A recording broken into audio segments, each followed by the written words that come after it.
Should a pastor observe the Billy Graham rule? In other words, should a pastor ever allow himself to be alone with a woman? What do you think? 8 pastors have either been fired or stepped down from their positions. Here's a look at some of them. In June, Pastor Tony Evans resigned from OakCliff Bible Fellowship Church in Dallas, saying he committed a sin, leaving it at that. Gateway Church has lost 4 pastors in 2 months, including Robert Morris and Kimto Glasgow. Morris stepped down after allegations he molested a 12-year-old girl in the 80s when it came to light. That 12-year-old girl, who is now a woman, was on the Factor Uncensored just 2 weeks ago telling her story. And in Frisco, Pastor Tony Camarada was fired from Stonebriar Church, Community Church, after admitting to a moral failure. The question is, what the hell is going on? I have been asking myself the same question. What is happening? Is it the judgment of pastors who have been living a double life? Nobody would have imagined that some of the most respected pastors, like Pastor Steve Lawson of Trinity Bible Fellowship, professor at the Master's Seminary, colleague and close friend to John MacArthur, Pastor Robert Morris of Gateway Church, and Pastor Tony Evans of OakCliff Bible Fellowship would be in the list of those resigning in disgrace due to moral failure. Is it about time that pastors embraced some rules that would help them live a life that honors God and flee of sensual temptation? Have you heard of the Billy Graham rule? Do you think it would help some of these pastors? Early in his ministry, after seeing a number of prominent evangelists fall into sexual sin, Dr. Billy Graham decided he would never be left alone with a woman who was not his wife. The decision became known as the Billy Graham rule. That's true. He was not only protecting himself against temptation, he was protecting himself against the possibility of untrue statements or slanderous accusations. You say, well, Pastor Jeremiah, that is so old and stale. And it's certainly not the way the world works today. You know what? I don't care.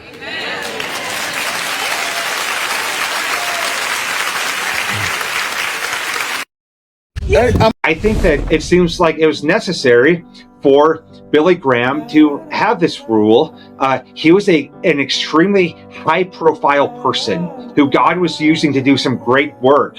And those people are targets. There are reports that from one of his staff members that one time one of his staff caught a woman hiding in the closet of his motel room to try to trap him into a bad situation, to make accusations against him. So for him, it wasn't about avoiding temptation as much as it was about avoiding false accusations because of the unique position he was in. And I think that's completely fair. What was necessary in this specific circumstance, though, should not become the rule for everyone. I want to speak more bluntly than I've ever spoken from this chapel before, from this pulpit. And I want to share with you a word that was shared with me by a man I won't name, very, very honorable name in Christian ministry. And his words were these: you will not have sex with a woman not your wife if you are never alone with a woman not your wife. Okay, that's simple math.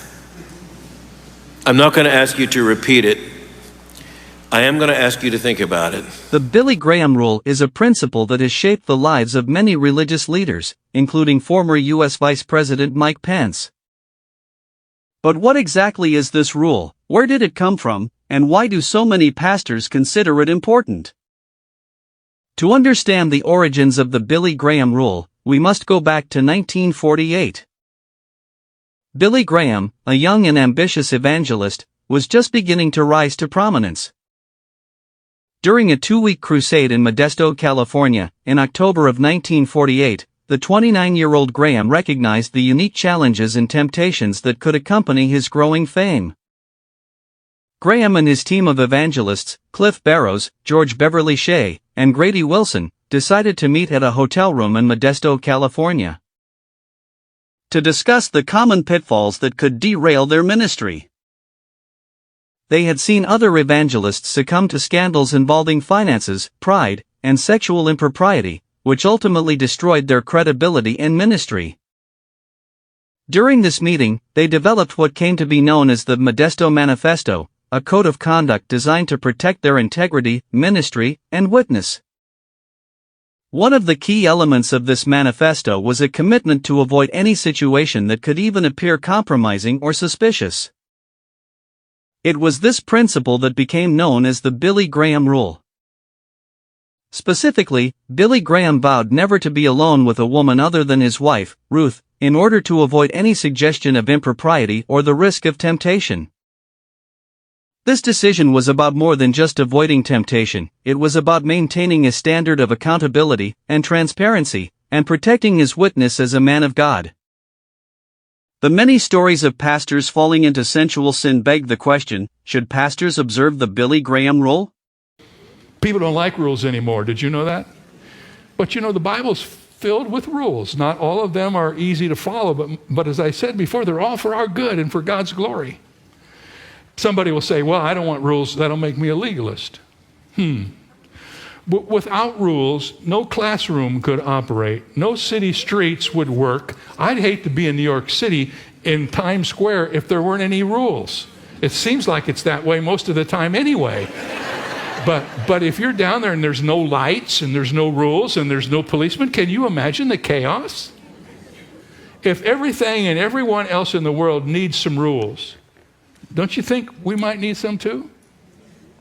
Married Christians be alone with members of the opposite sex. I have some friends who would say, absolutely not, that's just categorically inappropriate. The Billy Graham Rule, Vice President Mike Pence. Billy Graham travels with a companion always so that he doesn't even give off the appearance of evil. He's never alone with a woman in a hotel or a taxi cab or an elevator. Why give your spouse reason to even question or be concerned?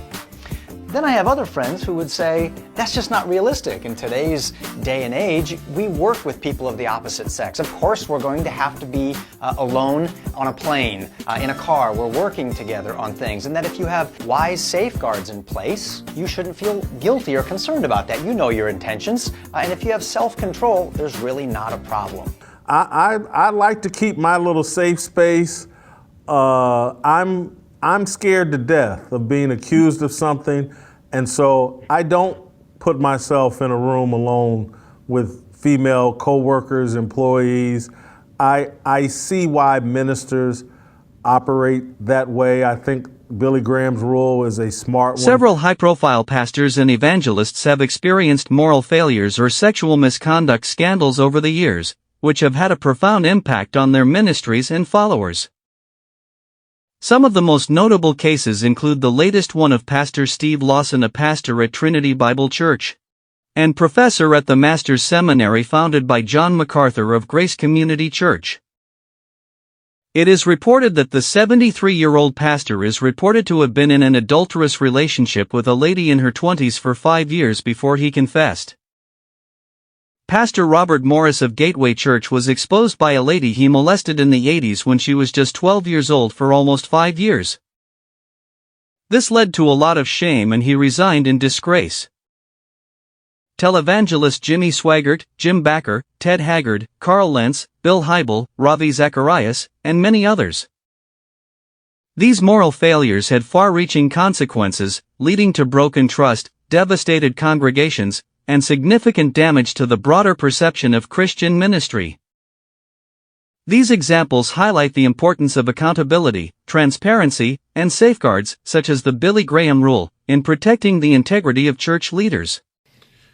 One of the key strategies in my life has been always to just absolutely focus on my wife. I want to love her. I want everybody to know I love her.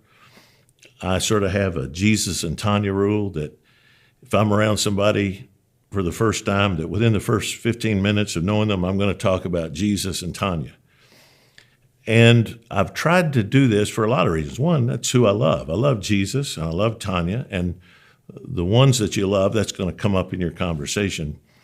But also, it just puts women at ease that I'm devoted to my wife, and as a pastor, I would never, ever want to make any woman uncomfortable. I would never want to project in any way that I feel toward any woman anything other than that I am a brother in Christ, a father in the Lord, a fellow Christian, a follower of Jesus. And I don't want to do anything that messes that up. Satan is a roaring lion. He's seeking whom he may devour. He wants to devour a pastor and his ministry.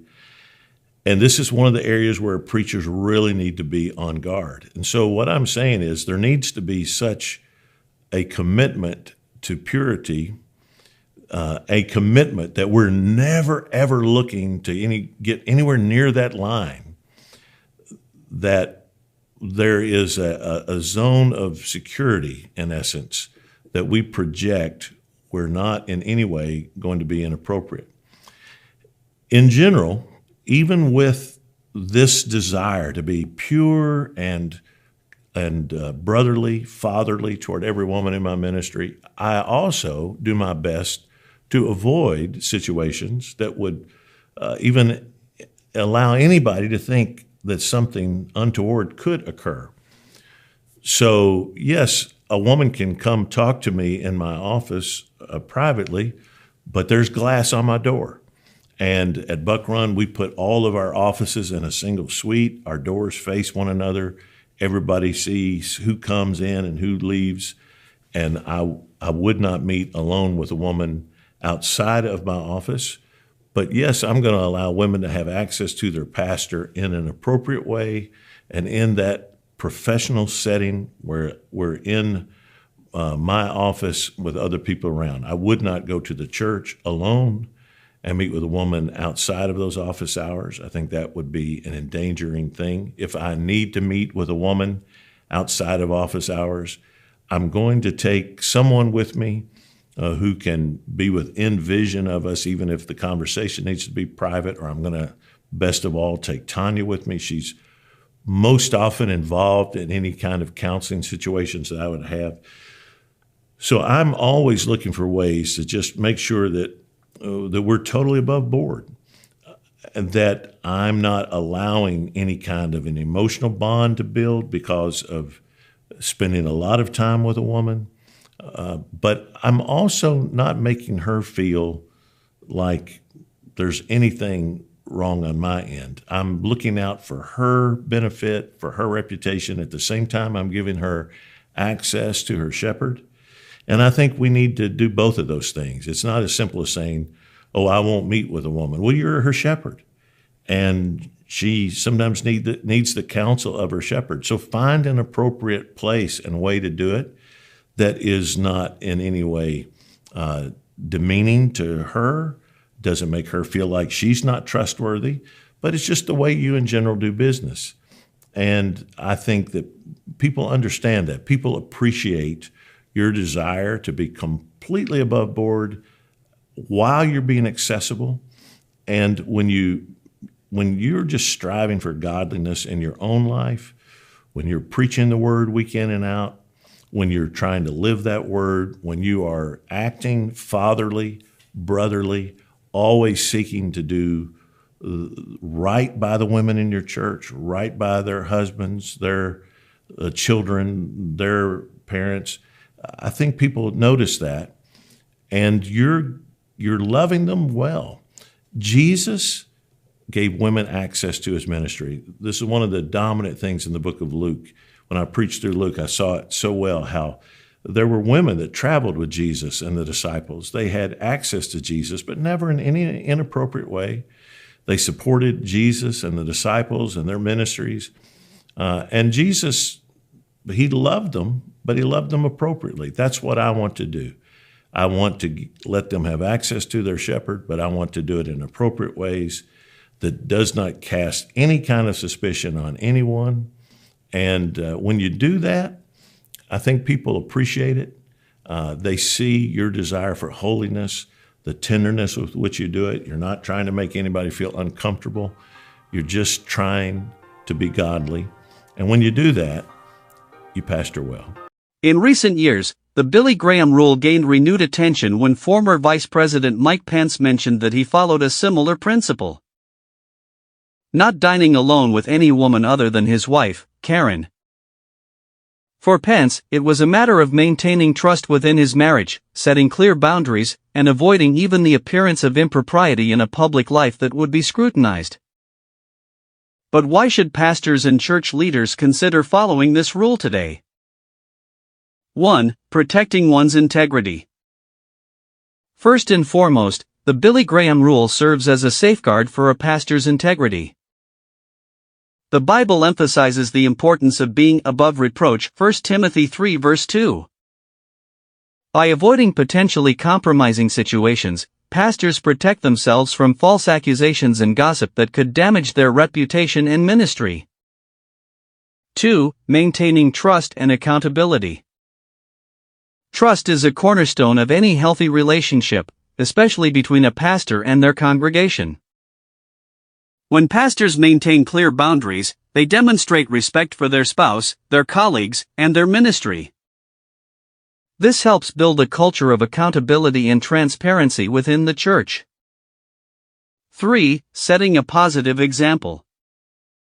Pastors are role models, and their behavior influences others in the congregation. By adhering to a principle like the Billy Graham rule, they set a standard of conduct that encourages others to pursue purity, faithfulness, and wisdom in their relationships. 4. Avoiding temptation. No one is immune to temptation, and the Bible warns believers to flee from sexual immorality, 1 Corinthians 6 verse 18. The Billy Graham rule helps pastors avoid placing themselves in situations where they could be vulnerable to temptation. Protecting their spiritual well-being and ensuring they remain focused on their calling. Billy Graham remained steadfast in following this rule throughout his entire life, and his ministry was never marred by scandal. His integrity, faithfulness, and humility allowed him to reach millions of people with the message of the gospel, and he finished his race well. The Billy Graham rule isn't about legalism or fear, it's about wisdom, integrity, and honoring God in every area of life.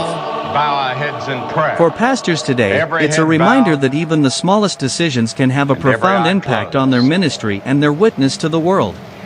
For many thousands Let us walk in of people wisdom, here today, protect our witness, and this honor will God in be all that we do. an Thanks for hour watching, of decision. and don't forget to like, subscribe, and click the bell for And you more will never be content the like same this. today.